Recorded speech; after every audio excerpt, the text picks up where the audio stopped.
ഇന്ന് നമുക്ക് വളരെ സിമ്പിൾ ആയിട്ട് ഒരു തക്കാളി കറി ഉണ്ടാക്കിയാലോ, അതും തേങ്ങ അരച്ചിട്ട്. അപ്പോൾ എല്ലാവർക്കും എൻ്റെ ചാനലിലേക്ക് സ്വാഗതം. ഞാനിവിടെ എടുത്തേക്കുന്നത് അത്യാവശ്യം വലിപ്പമുള്ള 2 തക്കാളിയും അതേപോലെ തന്നെ ചെറിയൊരു സവോളയും കൂട്ടത്തിൽ 2 പച്ചമുളകും പിന്നെ കറിവേപ്പിലയും.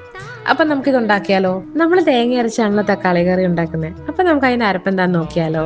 കുറച്ച് തേങ്ങയും അതേപോലെ തന്നെ ഒരു പിഞ്ച് ജീരകവും കൂട്ടത്തിൽ മഞ്ഞൾപ്പൊടിയും. ഇത് നല്ല വെണ്ണ പോലെ അരച്ചെടുത്ത് നമുക്ക് മാറ്റി വെക്കണം കേട്ടോ. ഇനി നമുക്ക് കറി വെക്കാം.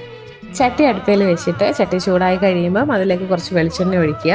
എന്നിട്ട് കടുക് ഇട്ട് പൊട്ടിക്കുക. കടുക് പൊട്ടി കഴിയുമ്പോഴത്തേനും നമുക്ക് കുറച്ച് കറിവേപ്പില ഇടാം.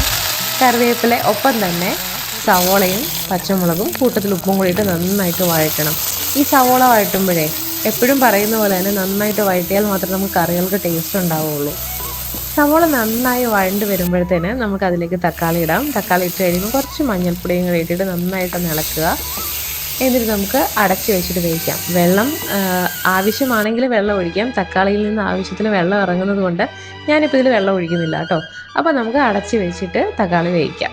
ഇനിയിപ്പോൾ നമുക്ക് അടപ്പ് തുറന്ന് തക്കാളി വെന്തിട്ടുണ്ടോ നോക്കാം. ഇപ്പോൾ 5 മിനിറ്റ് ആയിട്ടുണ്ട്. ഇപ്പോൾ തക്കാളി ഏകദേശം ഇതുപോലെ വെന്ത് വന്നിട്ടുണ്ട്, തക്കാളിയും സവോളയാണെങ്കിലും. അപ്പം നമുക്കിതിലേക്ക് നേരത്തെ നമ്മൾ അരച്ച് വെച്ച അരപ്പ് ഇതിലേക്ക് ചേർക്കാം. അരപ്പിട്ട് നന്നായിട്ട് ഇളക്കി കൊടുക്കുക. എന്നിട്ട് നമുക്ക് ആവശ്യത്തിനുള്ള വെള്ളവും കൂടി ഒഴിച്ചിട്ട് ചെറുതായിട്ടൊന്ന് തിളപ്പിച്ചെടുക്കുക. നല്ലപോലെ തിളച്ച് കഴിയുമ്പോഴത്തേന് നമ്മളുടെ കറി റെഡിയാണ്. നമുക്ക് ഈ കറി ഇനിയും ചോറിൻ്റെ കൂടെയോ അല്ലെങ്കിൽ ചപ്പാത്തിയുടെ കൂടെയോ നമുക്ക് കഴിക്കാവുന്നതാണ്. അപ്പോൾ എല്ലാവരും ഒന്ന് ട്രൈ ചെയ്ത് നോക്കണേ. താങ്ക്